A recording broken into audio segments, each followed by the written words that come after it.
اهلا وسهلا غزالات، ومرحبا بكم في فيديو جديد. درنا خريجه قلت نديكم معايا، كنتمنى نكون ما طولش عليكم الغيبه. المهم هنايا كنا غاديين عند الاميش هنا الصباح بكري مع 7. شدينا الطريق لانهم شويه بعاد، تقريبا شي ساعه ونص. مهم ولايه تانية. صافي هنايا قربنا واحد الجو ولا غلطه. بالعمانه جداير غزال الدنيا، الخضوريه مع الربيع. حتى البرد ما كاينش، يعني داك البريد زوين.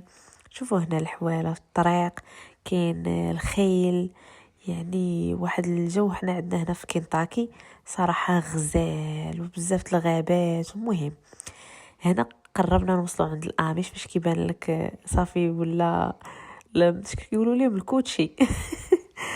صافي عرف راه وصلتي عندهم. فهي هذه الحياه ديال الاميش، بلا انترنت بلا تليفونات بلا سوشيال ميديا بلا بزاف ديال الحوايج. المهم الزبده اورغانيك اللي هي الزبده البلديه دايره $6 الباوند. واعره البنات، واعره البنات اللي عمرهم مشاو الاميش ديروا هاد التجربه. شوفوا عندهم الباستا اورغانيك، يعني هما اللي مصيبينها. عندهم الجرانولا، عندهم كيصايبوا البنانا بريد، بزاف ديال الحلويات، الشكلاط، الكيكات. المهم هنايا كناخد عندهم حتى الجام اللي هو الكونفيتور. غزاله البنات ديال المشماش ديال الخوخ. هذا اللي خديت انا ديال الخوخ كيحسبوا ما كاين لا كالكولاتريس لا والو، الورقه والستيلو. المهم هنا جبنا نشوفوا الحواله على ود العيد، كاين الشهر الجاي ان شاء الله. فلقينا داكشي قليل ومساكن فيهم غير العظومه. ضعيفين. وكيف ديما كنت جايبه هاد الباك كامله عامره بالكان. ديما انا مفرقت على شحال من واحد، حيت مشيناش عند ناس وحدين، يعني كاينين بحال هكاك مزرعات. كل مره كتدخلوا عند واحد على حساب الا ما لقيتوش عند هذا البيض، الا ما لقيتوش عند هذا الزبده. والثمن البنات راه كيكون قاصح. المهم راه اورغانيك البيض اللي هو البلدي، والزبده حتى هي بلديه، وكونفيتور راه هوم ميد، يعني هما اللي مصايبينه. نعطيكم حتى الاثمنه. بحال هذاك الكونفيتور راه كيكون $6. الزبده حتى هي $6. البيض راه البواطه اللي فيها 12 كتكون $3. المهم هادو هما الاثمنه، راه ما كتلقاوهمش شي بلاصه اخرى. هي هذيك. صافي قلت نشارك معكم هاد الكيك اختي غزال. هشيش كيك تقدروا ديروه في المناسبات، جي عندكم شي حد. مهم طريقه التزيين تقدروا ديروها في عراضات. اما الكيك راه تقدروا ديروه غير ككيك يومي، كيجي واعر. المهم فيه 3 البيضات، فاني، وكاس ديال سنيده، والملحه لتصحيح الذوق. وكتطحني اختي داكشي مزيان بالباطور ولا غير بالطراب اليدوي، غير هو كيبغي الخدمه شويه باش تطلعي هذاك البيض. الا بقى داك البيضه البنات صفر وبقات سنيده باينه مع البيض، راه ما كتجيش الكيك زوينه وما كتطلعش. هذا هو القوام اللي خاصو يكون. كديري كاس مع مرش ديال الزيت اللي هو كاس لاروب، وراني كنعبر غير بالكاس ديال العنبه. كاس ديال العنبه المعروف، كطحني شويه الزيت يدخل شويه مع البيض وسنيده. من بعد اختي كتزيدي الليمون، مندارين، الليمون عادي. مهم ما تنسيش لي اختي معلقه ديال الكونفيتور. هاد الكونفيتور البنات راه ديال الاميش نيت. صافي كديري الكونفيتور، من بعد كتزيدي الكاس ديال الليمون. انا الصراحه ما عصرتش الليمون، درت غير الاورانج جوس عصير، هو اللي كان عندي ديك الساعه. صافي كطحني غير كتدخل ديك العناصر مع بعضياتها. كتبداي تزيدي في الدقيق والخميره، هادو ما اخر ايطاب لاخر مرحله. بالنسبه للدقيق البنات خاصو يكون نوعيه جيده ويكون بليشد. وبالنسبه للعبار 2 ديال الكيسان بالضبط. هاد المقادير البنات فيهم 2 ديال الكيسان ديال العنبه ديال الدقيق، ما تزيديش عليهم اختي باش تجيك خفيفه. بالنسبه للخميره كديري 3 ديال الخمارات على حسب العبار د المغرب، اولا 3 ديال المعالق صغار. انا هذه راه عندي كبيره، هذاك الشيء علاش درت هذاك عيني ميزاني. مهم هي راه 3 ديال المعالق، لانه كل بيضه كديري معاها معلقه ديال الخميره. هذه في اي حاجه. هنا راني كنت ديجا عابره 2 كيسان ديال الدقيق في هاد الزلافه، وضروري تغرب ليه، ضروري ومؤكد خاصو يتغربل. صافي هذا هو القوام اللي خاصو يكون ديال الكيك، ما خصهاش تجي ثقيله.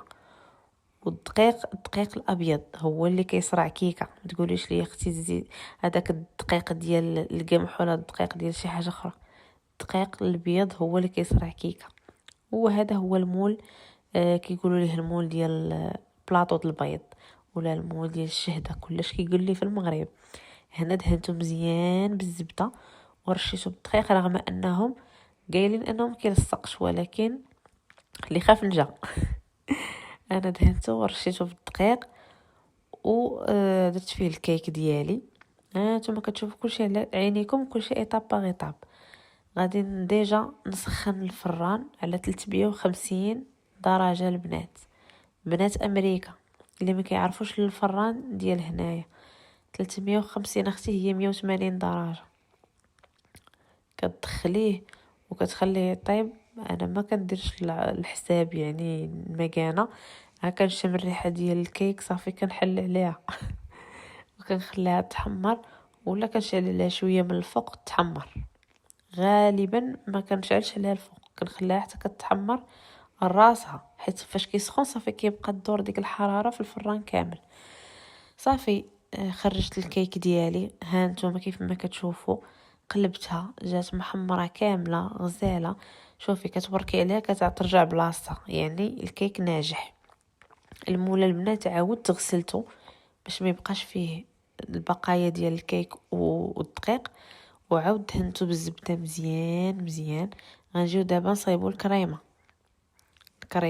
درت فيها ايطرو ديال الليمون. ديري اختي الليمون معصور، ديري الاورانج جوز اللي بغيتي. درت انا 5 ديال المعالق ديال سنيده لانه هذاك العصير حامض. انتي حسب الذوق غديري مايزينا ولا الكريم باتيسير. انا درت لا كريم باتيسير، ما كتعجبنيش مايزينا الصراحه. درت الكريمه كتجي زوينه، غير باش تعقد لكم هذاك داك العصير. المهم درت واحد 4 حتى 5 ديال المعالق على حساب. هو نورمالمون راه كديري كل نص ايطرو فيه 3 ديال المعالق. انا درت ايطرو درت فيه شي 5 ديال المعالق كبارين عامرين ولا 6. انا كديري واحد الفلون، ديري فلون فاني ولا هاد الفلون هذا من الاحسن يكون هذا اللي ما فيه تبنه ديال درهم، اولا الا ما عندكش ديري ديال الفاني. صافي كتخلطيهم مزيان قبل ما ديريهم فوق البوطه. تخلطيهم مزيان اختي حتى كيذوب لك هذاك الشيء، وكديريهم فوق البوطه وكتبقاي تحركي. ما كتحيديش يدك على التحريك، كتبقاي تحركي باش ما يلصقش لك لتحت الكريمه وداك الشيء. صافي البوطه راه عينك ميزانك. صافي كتبقاي تحركي اختي حتى كتعقد لك الكريمه وهي سخونه. كتحطيها في المول، شوفي كيفاش كتولي. المهم مازال كتزيد تعقد على هاد الشكل هذا. صافي المهم انتي غتبقاي تحركي ما تغفليش عليها. من بعد غادي تخويها وهي سخونه. راه مشات ليا اللقطه صورتها وما لقيتهاش. كديريه في المول نيشان اللي كنتي دهنتي بالزبده وكتحطي عليه الكيكه. البنات درت واحد الغلط فاش قلبته على هذاك الطبسيل ديال الخشب وهو سخون. انا كان عليا ندير ليه البابي ديال الفران هو الاول، عاد نقلب فيه الكيك لانها لصقت ليا القشره ديال الكيكه في الطبسيل ديال العود. ولكن ماشي مشكل، حيت اصلا غنقلبوها غتولي على هذا الشكل من بعد ما باتت ليله كامله البنات في الثلاجه ليله كامله. وفاش كتقلبيها كديري الموس واحد شويه بالجنب كتنفسيها، عاد كتهبط لك الكيك. ما تخلعوش الا ما بغاتش تهبط. وكيكون هذا هو الشكل النهائي ديالها. كتقدميها مع الديسير مع اي حاجه. ونتلاقاو في فيديو جاي.